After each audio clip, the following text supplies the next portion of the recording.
한국 경제계의 거물 강태수 회장이 병상에 누워 있었습니다.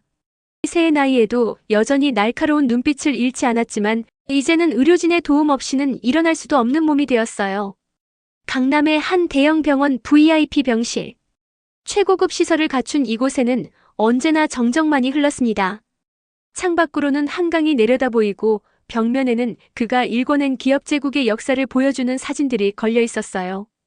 젊은 시절 공사장에서 맨손으로 시작해 거대 건설사를 일군 모습, 증권가를 휘어잡던 카리스마 넘치는 모습들이 말이죠. 하지만 지금 그 화려한 사진들은 그저 과거의 영광일 뿐이었습니다. 병실을 찾는 사람이라곤 담당 의사와 간병인, 그리고 30년 넘게 그를 보좌해온 비서 김은주뿐이었어요. 태수는 천장을 바라보며 생각에 잠겼습니다. 자신이 쌓아올린 수천억 원의 재산, 전국 곳곳에 세워진 빌딩들, 그리고 주식시장을 좌지우지할 수 있는 영향력까지. 그 모든 것들이 과연 무슨 의미가 있을까요? 진짜 아들 강민석은 미국에서 자신만의 사업을 꾸리며 아버지와 연락을 끊은 지 오래였습니다. 며느리 박소영은 가끔 안부 전화를 하긴 하지만 대화 끝에는 항상 재산 분할에 대한 암시가 숨어 있었어요. 손자 강준호와 강지은이는 아예 할아버지의 존재조차 잊고 사는 듯 했습니다. 어느 날 저녁 태수는 은주를 불렀습니다.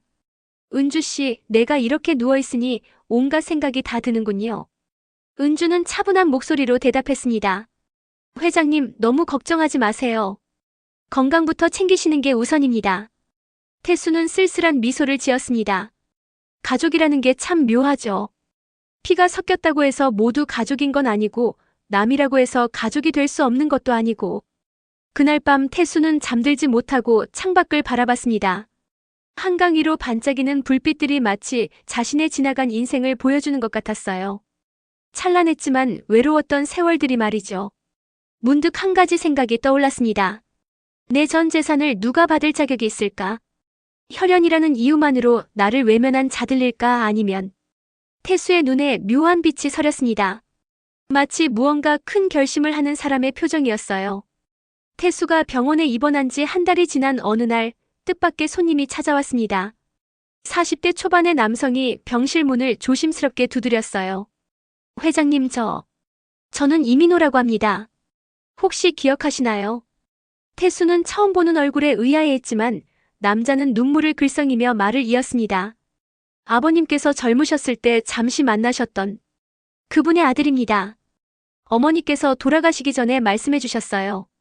제게도 아버지가 계시다고. 은주는 당황했지만 태수는 묘하게 침착했습니다. 오히려 관심 있는 표정으로 남자를 바라봤어요. 그래서 지금까지 어디 있었나? 민호는 고개를 숙였습니다. 죄송합니다. 어머니 병간호하느라. 이제야 용기를 내어 찾아뵙게 되었습니다. 그 다음 주에는 또 다른 사람이 나타났습니다. 이번에는 20대 후반의 여성이었어요. 자신을 강수진이라 소개하며 해외에서 살던 손녀라고 주장했습니다. 할아버지, 정말 죄송해요. 엄마가 저를 데리고 캐나다로 이민을 가서 이제야 할아버지를 뵐 수 있게 되었어요. 수진은 태수의 손을 잡고 울먹였습니다. 할아버지 많이 편찮으시죠? 제가 이제부터 간병할게요. 그 후로도 하나둘 나타나기 시작했습니다.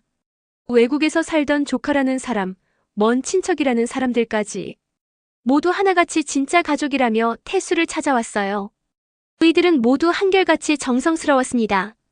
민호는 매일같이 병원에 와서 태수의 식사를 챙겼고 수지는 밤낮 가리지 않고 간병을 도왔어요. 조카라는 김철민은 태수가 좋아할 만한 음식을 사오며 옛 추억을 늘어놓았습니다. 은주는 불안했습니다. 회장님, 저 사람들이 정말 가족일까요? 너무 갑작스럽게 나타난 것 같은데. 하지만 태수는 오히려 흥미로워하는 것 같았습니다. 사람 마음이라는 게 참 묘하지 않소.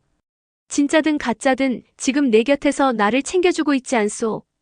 태수는 은밀히 변호사 정경훈을 불렀습니다. 정 변호사 유언장을 새로 작성하고 싶소. 정경훈은 놀랐습니다. 회장님, 갑자기 왜 그러시는지요? 태수는 창밖을 바라보며 말했습니다. 사람은 언제 어떻게 될지 모르는 법이지. 미리 준비해두는 게 좋겠소. 그날 밤 가짜 가족들은 태수 주변에서 더욱 열심히 그를 돌봤습니다. 마치 서로 경쟁하듯이 말이에요. 태수는 그 모든 것을 지켜보며 속으로 생각했습니다. 과연 이들의 진짜 마음은 무엇일까? 가짜 가족들이 태수 곁을 지키고 있을 때 정작 진짜 가족들은 여전히 냉담했습니다. 미국에 있는 아들 민석에게서 온 건 한 통의 이메일뿐이었어요. 아버지 안부 잘 들었습니다. 저는 여기서 새 사업 때문에 너무 바빠서 당분간 한국에 갈 수 없을 것 같습니다. 건강 잘 챙기시고 필요한 건 은주 씨에게 말씀하세요. 며느리 소영의 전화는 더욱 노골적이었습니다. 아버님 안녕하세요. 민석이가 너무 바쁘다고 해서 제가 대신 안부 여쭤봅니다. 그런데 아버님 혹시 재산 정리는 언제쯤 하실 생각이세요? 아이들 유학비도 만만치 않고 저희도 준비할 게 있어서요. 태수는 전화를 끊고 한숨을 내쉬었습니다. 30년을 함께 산 며느리의 목소리에서 진심은 찾을 수 없었어요.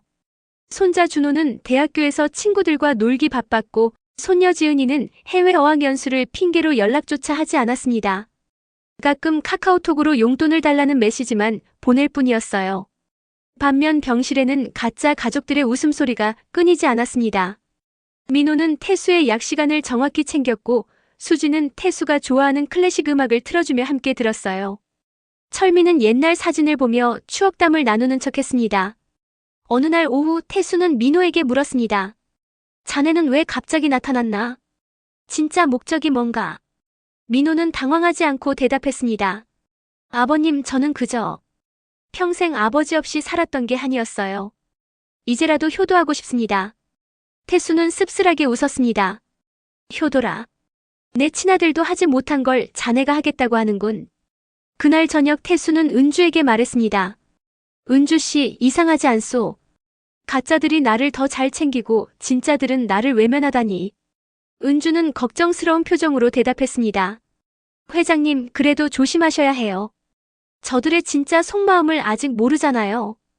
태수는 창밖을 바라보며 생각에 잠겼습니다. 혈연이라는 게 과연 무슨 의미가 있을까요? 나를 사랑한다고 말하면서도 돈만 바라보는 진짜 가족과 가짜이지만 내 곁을 지켜주는 사람들. 그 순간 태수의 마음속에서 무언가가 흔들리기 시작했습니다. 진짜 가족이 나를 버렸다면 가짜라도 나를 챙겨주는 이들이 더 소중한 게 아닐까? 태수는 결심을 굳혔습니다. 이제 누가 진짜 자신을 사랑하는지 확실히 알아볼 때가 온 것 같았어요. 태수는 마음을 정했습니다. 이제 진짜 시험을 해볼 때라고 생각했어요. 어느 날 저녁 가짜 가족들이 모두 모인 자리에서 태수는 의미심장한 말을 꺼냈습니다. 여러분, 내가 얼마 못 사는 것 같소? 의사가 그러더군요. 민호, 수진, 철미는 모두 놀란 표정을 지었습니다. 아버님, 그런 말씀 마세요. 분명 괜찮아지실 거예요. 수진이 눈물을 글썽이며 말했어요. 태수는 천천히 고개를 끄덕였습니다. 아무래도 내 재산 정리를 해야 할 것 같소. 그런데 누가 진정 나를 사랑하는지 모르겠어서 고민이요. 이 말을 들은 순간 가짜 가족들의 눈빛이 미묘하게 변했습니다. 하지만 곧 다시 슬픈 표정을 지으며 태수를 위로했어요. 아버님, 돈이 무슨 상관이에요. 저희는 그냥 아버님이 건강하시기만 바랄 뿐입니다. 민호가 진심인 것처럼 말했습니다. 맞아요, 할아버지. 재산 같은 건 전혀 중요하지 않아요. 할아버지만 있으면 돼요. 수진도 태수의 손을 꼭 잡았습니다. 하지만 태수는 80년을 살아온 노련함으로 그들의 미묘한 변화를 놓치지 않았습니다. 말로는 재산에 관심 없다고 하면서도 눈빛 깊숙이 감춰진 탐욕을 읽을 수 있었어요. 그 후로 가짜 가족들의 행동이 더욱 노골적으로 변했습니다. 서로 앞다투어 태수에게 잘 보이려고 했어요. 민호는 매일 아침 일찍 와서 태수의 컨디션을 체크했고 수지는 밤늦게까지 병실을 지켰습니다. 철미는 비싼 보양식을 사다 주며 태수의 환심을 사려 했어요. 어느 날 태수는 일부러 큰 소리로 변호사와 통화했습니다. 정 변호사, 유언장 작성은 잘 되어가고 있소. 네, 내 곁에서 마지막까지 나를 돌봐준 사람에게 모든 것을 남기겠소. 이 말을 엿들은 가짜 가족들은 서로를 견제하기 시작했습니다. 민호는 수진에게 말했어요. 수진아, 내가 너무 오래 있으면 아버님이 피곤해하실 텐데. 수진도 지지 않고 대답했습니다. 오빠야말로 매일 오는 게 부담스러우실 것 같은데요. 철미는 둘 사이에서 애매한 미소를 지었습니다. 우리가 왜 이러고 있어요? 아버님을 위해서는 우리가 화목해야죠. 하지만 속으로는 모두 같은 생각을 하고 있었습니다. 어떻게 하면 다른 사람들을 제치고 태수의 마음을 독차지할 수 있을까? 태수는 이 모든 것을 지켜보며 씁쓸하게 웃었습니다. 역시 사람의 본성은 숨길 수 없는 법이었어요. 가면 뒤에 숨겨진 탐욕이 서서히 드러나기 시작했습니다. 그날 밤 태수는 은주에게 말했습니다. 은주 씨, 이제 진실이 보이기 시작하는군요. 곧 모든 게 끝날 것 같습니다. 드디어 운명의 날이 왔습니다. 태수는 변호사 정경훈을 불러 마지막 유언장을 공개하기로 했어요. 병실에는 가짜 가족들이 모두 모여 있었고 긴장감이 감돌았습니다. 정경훈은 엄숙한 표정으로 유언장을 펼쳤습니다. 고 강태수 회장님의 최종 유언장을 발표하겠습니다. 민호, 수진, 철민은 모두 숨을 죽이고 들었어요. 그들의 눈에는 기대감이 가득했습니다. 첫째, 나 강태수의 전 재산은 모두 강태수 복지재단에 기부하여 사회에 환원한다. 이 말을 들은 순간 가짜 가족들의 얼굴이 하얗게 질렸습니다. 잠깐요, 그게 무슨 말이에요? 민호가 다급하게 외쳤습니다. 정경호는 계속해서 읽었습니다. 둘째, 단 나의 마지막 순간까지 진심으로 곁에 있어준 한 사람에게만 감사의 뜻으로 소에게 기념금을 남긴다. 수진이 울먹이며 말했습니다. 할아버지, 이럴 수가. 저희가 이렇게 모시고 살았는데. 철민은 아예 화를 내기 시작했습니다. 이건 말이 안 돼요. 우리는 가족이라고요. 가족이. 그 순간 태수가 침대에서 일어났습니다. 모든 사람이 깜짝 놀랐어요. 그동안 누워만 있던 태수가 갑자기 기력을 되찾은 것처럼 보였거든요. 여러분 놀랐소. 태수의 목소리는 여전히 카리스마가 넘쳤습니다. 나는 아직 죽지 않았소. 그리고 여러분의 정체를 다 알고 있었소. 태수는 한 명씩 바라보며 말했습니다. 민호 씨, 당신은 사기 전과가 있는 사람이고 수진 씨는 연기를 전공한 배우죠. 철민 씨는 전문적으로 이런 일을 하는 사람이고요. 가짜 가족들은 당황했지만 이제 와서 포기할 수는 없었습니다. 그게 뭐가 중요해요? 우리가 진심으로 모셨잖아요. 민호가 발악했습니다. 하지만 태수는 냉정했습니다. 진심이라고요? 그럼 내가 재산을 모두 기부한다고 했을 때 왜 그런 표정을 지었소? 진짜 가족이라면 내 결정을 존중해야 하는 것 아니오. 상황이 불리해지자 가짜 가족들은 본색을 드러내기 시작했습니다. 그렇다면 우리가 지금까지 한 건 뭐예요? 이 모든 시간을 낭비한 거잖아요. 수진이 거칠게 말했습니다. 철민은 아예 위협적으로 변했습니다. 유언장을 다시 쓰세요. 우리한테도 좀 남겨주셔야죠. 하지만 그때 병실 문이 열리며 보안요원들이 들어왔습니다. 태수가 미리 준비해둔 조치였어요. 여러분을 불법 침입과 사기 혐의로 신고했습니다. 조용히 나가주시죠. 가짜 가족들은 결국 끌려나갔습니다. 그들의 진짜 모습이 마침내 드러난 순간이었어요. 모든 소동이 끝나고 병실에는 고요가 찾아왔습니다. 태수는 다시 침대에 누워 깊은 한숨을 내쉬었어요. 그동안 연기였던 건강 회복도 이제는 한계에 다다른 것 같았습니다. 회장님 괜찮으세요? 은주가 걱정스러운 목소리로 물었습니다. 태수는 쓸쓸하게 웃었습니다. 은주 씨, 결국 내 곁에 남은 건 당신뿐이군요. 30년이 넘도록 한결같이 내 곁을 지켜준. 은주는 차분하게 대답했습니다. 회장님, 저는 그냥 제 일을 했을 뿐입니다. 하지만 태수는 고개를 저었습니다. 일이라고요? 다른 사람들은 모두 나를 이용하려 했는데 당신만은 달랐소. 진짜 가족들도 나를 외면했는데. 그날 밤 태수의 상태가 급격히 악화되었습니다. 의사들이 분주하게 오가며 응급처치를 했지만 태수 자신도 느꼈어요. 이제 정말 시간이 얼마 남지 않았다는 걸 말이죠. 은주는 밤새 태수의 곁을 지켰습니다. 다른 사람들과 달리 그녀는 계산 없이 순수하게 태수를 걱정했어요. 회장님, 물 좀 드시겠어요? 은주가 조심스럽게 물컵을 건넸습니다. 태수는 떨리는 손으로 은주의 손을 잡았습니다. 은주 씨, 고마웠소. 정말 고마웠어요. 은주의 눈에도 눈물이 맺혔습니다. 회장님, 그런 말씀 마세요. 저야말로 평생 좋은 분을 모실 수 있어서 감사했습니다. 태수는 힘겹게 말을 이었습니다. 나는 평생 사람을 믿지 못하고 살았소. 모든 사람이 내 돈만 노린다고 생각했어요. 그런데 당신만은 달랐소. 은주는 태수의 이마에 난 식은땀을 닦아주며 말했습니다. 회장님은 좋은 분이세요. 그냥 상처가 많으셨을 뿐이에요. 태수는 마지막 힘을 짜내어 말했습니다. 은주 씨, 결국 내 곁에 남은 진짜 가족은 당신뿐이었소. 혈연은 아니지만 당신이 내 진짜 가족이었어요. 그 순간 태수의 호흡이 약해지기 시작했습니다. 은주는 그의 손을 꼭 잡고 마지막을 함께 했어요. 진정한 사랑은 화려한 말이 아니라 조용한 동행이라는 걸 보여주는 순간이었습니다. 회장님, 편히 가세요. 은주의 마지막 인사와 함께 태수는 평안한 표정으로 눈을 감았습니다. 강태수 회장의 부고 소식이 전해지자 각계각층에서 조문객들이 몰려들었습니다. 화려한 꽃다발과 조화가 가득한 장례식장에는 정재계 인사들이 줄을 이었어요. 하지만 정작 가족석은 한산했습니다.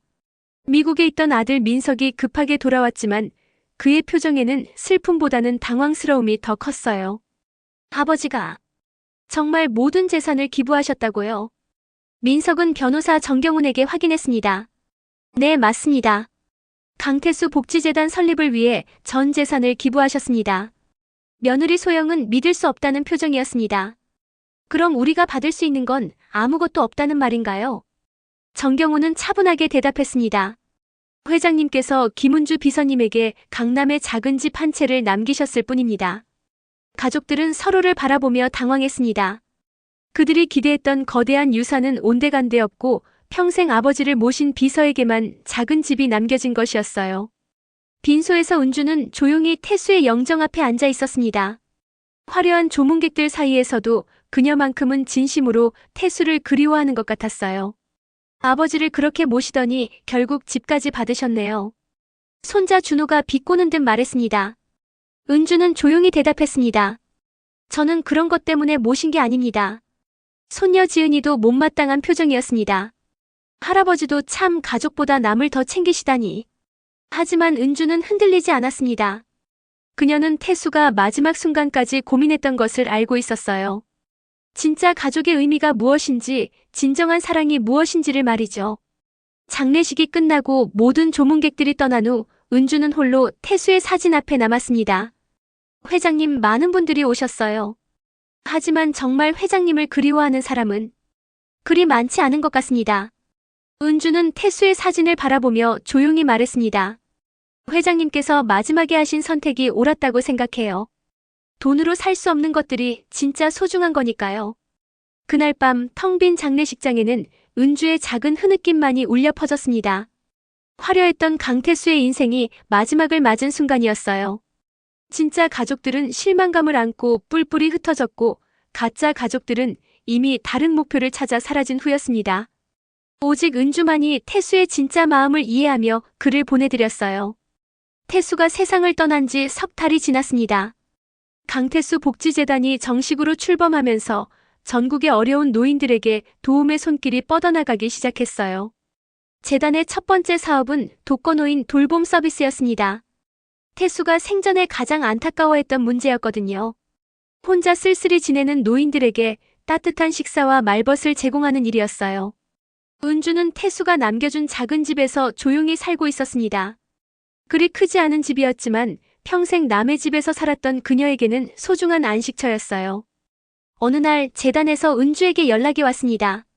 은주 씨, 회장님께서 당신을 재단 이사로 추천하셨습니다. 회장님의 뜻을 가장 잘 아는 분이시니까요. 은주는 잠시 망설였지만 결국 수락했습니다. 태수의 마지막 뜻을 이어가는 것이 자신의 역할이라고 생각했거든요. 재단에서 일하며 은주는 태수의 진짜 꿈을 발견했습니다. 단순히 돈을 나눠주는 게 아니라 정말 사랑이 필요한 사람들에게 따뜻함을 전하는 것이었어요. 한편 태수의 진짜 가족들은 여전히 냉담했습니다. 아들 민석은 미국에서 사업 실패로 어려움을 겪고 있었지만 자존심 때문인지 재단에 도움을 요청하지 않았어요. 며느리 소영은 가끔 언론에서 재단 소식을 볼 때마다 씁쓸해했습니다. 그 돈이 있었다면 우리 애들 교육비는 걱정 없었을 텐데. 하지만 손자들은 오히려 할아버지의 선택을 이해하기 시작했습니다. 특히 준호는 대학교에서 봉사활동을 하며 할아버지의 마음을 조금씩 깨닫고 있었어요. 할아버지가 정말로 원하셨던 건 우리가 돈이 아니라 사람을 사랑하는 거였구나. 어느 날 저녁 은주는 태수의 사진 앞에 앉아 하루 있었던 일을 이야기했습니다. 회장님, 오늘 재단에서 할머니 한 분을 도왔어요. 혼자 사시던 분인데 저희가 찾아가니까 얼마나 기뻐하시던지. 회장님께서 원하셨던 게 바로 이런 거죠. 은주는 창밖을 바라보며 생각했습니다. 태수가 남긴 진짜 유산은 돈이 아니었어요. 사람을 진짜로 사랑하는 마음, 그리고 그 사랑을 실천하는 용기였습니다. 가짜 가족들은 돈만 보고 태수에게 접근했다가 결국 아무것도 얻지 못했어요. 진짜 가족들은 혈연에만 의존하다가 정작 소중한 것들을 놓쳤습니다. 하지만 은주는 달랐어요. 그녀는 계산 없이 진심으로 태수를 돌봤고 그 결과 진짜 가족보다 더 소중한 관계를 만들어냈습니다. 회장님, 이제 알 것 같아요. 가족은 피가 아니라 마음으로 만들어지는 거였네요. 은주는 태수의 사진을 바라보며 미소 지었습니다. 태수도 분명 저 세상에서 만족스러워하고 있을 것 같았어요. 그렇게 강태수의 이야기는 끝이 났습니다. 하지만 그가 남긴 사랑의 씨앗은 재단을 통해 계속해서 자라나고 있었어요. 진정한 가족의 의미를 보여주는 아름다운 유산으로 말이죠.